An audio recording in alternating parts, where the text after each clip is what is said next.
here we go. We are in Sedalia, Missouri, and today is August the, what is it? August the 3rd, 2010. Here's Steve Benson, my cousin. Oh, you better see who I am. Hi, I'm Margie Lemire O'Rell, and I'm here visiting my dad's youngest sister. This is Mary Lou Lemire Benson. And this is her, are you, what child are you in order to? Or, okay, he's the youngest, this is Todd. Okay, so Mary Lou knows a lot about family history. So my Aunt Katie, my sister Katie had a couple of questions about my dad, and Mary Lou had related this story to her before, so I want Mary Lou to say it if she remembers it. Anyway, my sister Kate said that you have a story of the day that my dad died, that you thought he came to visit you in a dream or something. Will you tell that story? It was my custom when the children were napping. I just flopped down anywhere in the living room on the carpet. I put my head under a table. You always put your head under a table because then they can't walk on it. Get up. If I fall asleep and they get up, they can walk on my head at least. And I had this dream. And Steve was not home from school yet, so I can relate to how this happened. Let me think a minute now. You're taking me back some years. But anyway, I had this dream about him. Your mother had written me the week before and said that I should, in my prayers, I should let him go. That was hard. That was hard to do. And so I knew he was very ill at the time. It was momentary. But anyway, I had this dream, and I was walking up a path, and I was with him. And it was an unusual path. There were stones, glistening stones in this path. And the grass was different. It was green, but it was more like, I said, feel the grass, I said to him. And I felt it. It was like velvet. And the flowers were sparkled. It was just beautiful. And there was a lot of mist, like, kind of like, it would float in and out. You couldn't see things real clearly, but then finally I saw this big arch, a huge arch, and it was all of stone, and it sparkled, and it was, everything was so beautiful. It was so different. I thought, where are we? And I said to him, finally I said, I can't go any further. And he said, why? And I said, my children.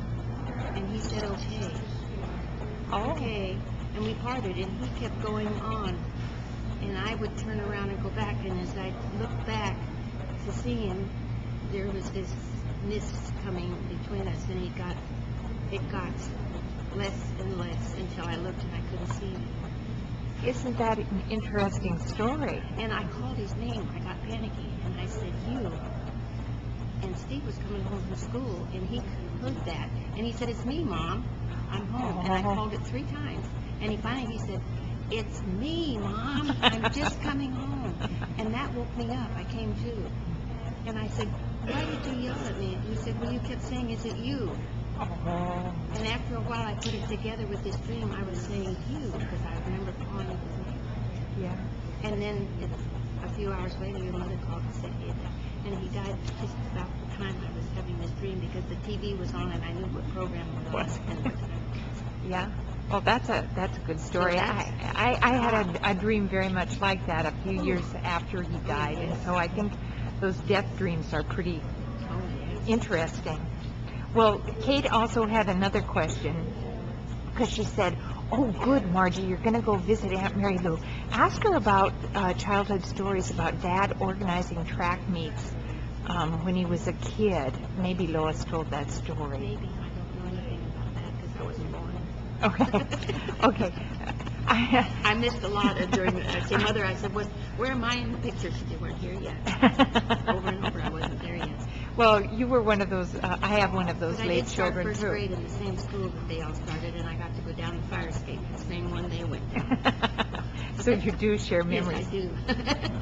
Well, you were a pretty young girl when your father died. 7. You were 7. What do you remember about him? His energy, his quietness, his softness in his voice, he would say,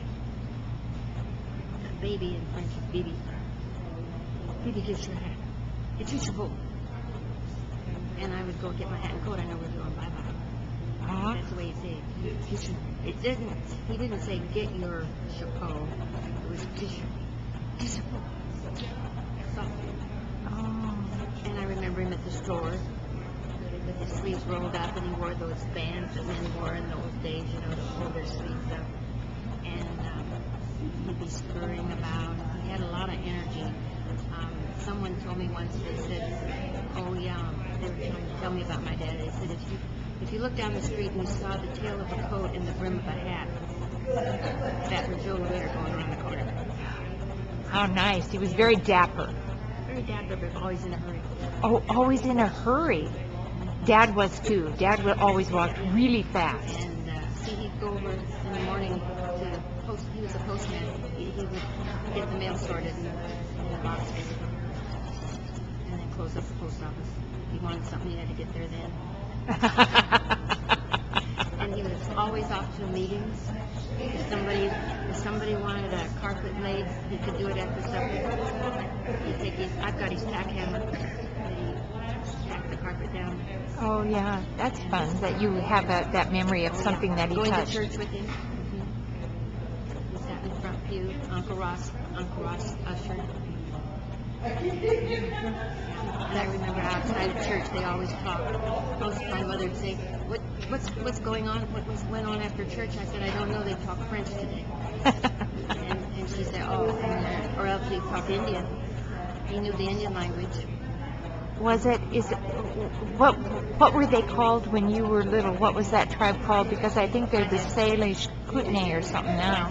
They were the Flatheads. It was called the Flathead Valley.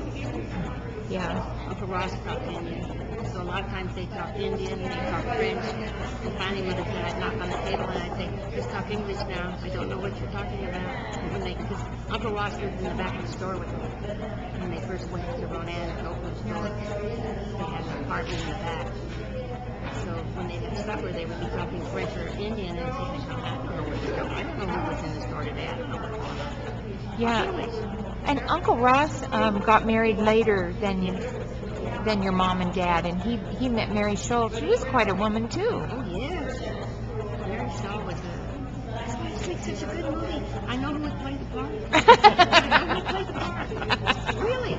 Yeah, Mary Schultz was quite an educated, wasn't she? Douglas and his wife, that good-looking. Oh, yeah. That Mary wore braids on the top of her head. She would be the most stunning woman. Yeah. And Michael Douglas has the shape of the nose like Uncle Ross. Yeah. Okay. Well, we'll think about that there's got to be a movie. movie. There's got to be a movie somewhere here.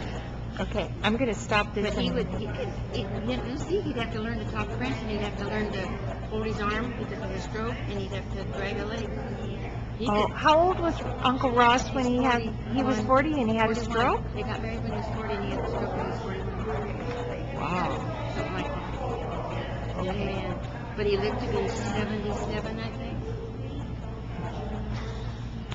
But he had it all up here.